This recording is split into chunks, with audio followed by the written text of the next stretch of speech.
Berikut ini dikisahkan kisah Sopeng, yaitu pada zaman para pangeran terdahulu atau Arum. Para pangeran yang naik ke Lagaligo, nama pahlawan yang orang-orangnya dikelompokkan dalam banyak peristiwa dalam epos Bugis kuno.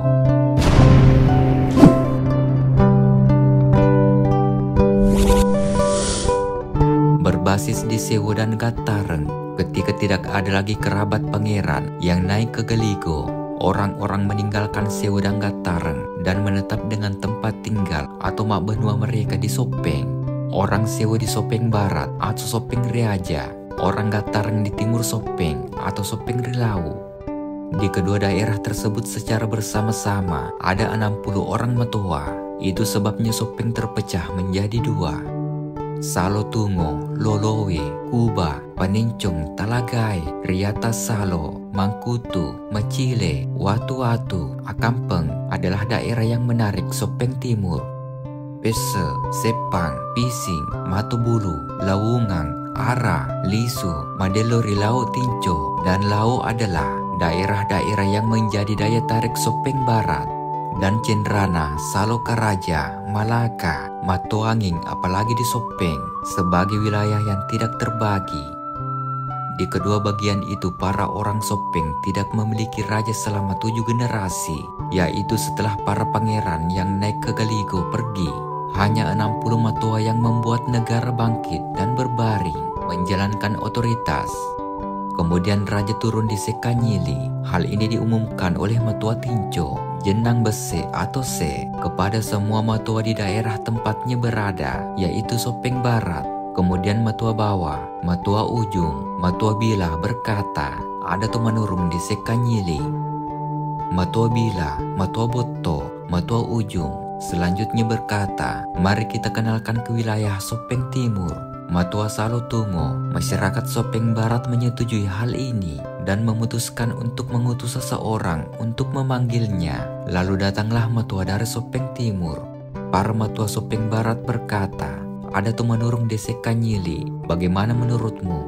Para Matoa dari Sopeng Timur berkata, mari kita bersiap-siap untuk pergi kepadanya. Mari kita andalkan belah kasihannya. Mari kita bawa kepada Tuhan kita. Dia melindungi kita dari pencuri beras.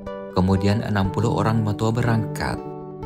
Sesampainya di Tumanurung, Matoa Ujung, Matoa Bila, dan Matoa Botu berkata, kami datang ke sini lama rupa karena kami ingin Anda kasihan pada kami. Kami ingin mengambil Anda sebagai pemimpin. Lindungi kami dari pencuri beras agar kami tidak kekurangan buah. Tutupi kami agar kami tidak kedinginan. Ikat kami dalam buntalan padi agar kami tidak marah, jauh dan luas. Jadilah itu anak-anak kita atau milik kita. Jika Anda tidak menginginkan sesuatu, kami juga tidak.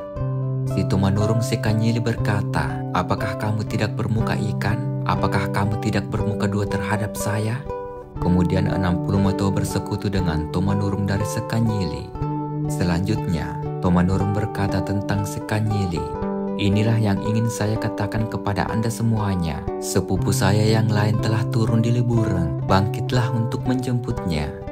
Hai orang Sopeng, kami berdua akan mengajar apa yang baik untuk kalian.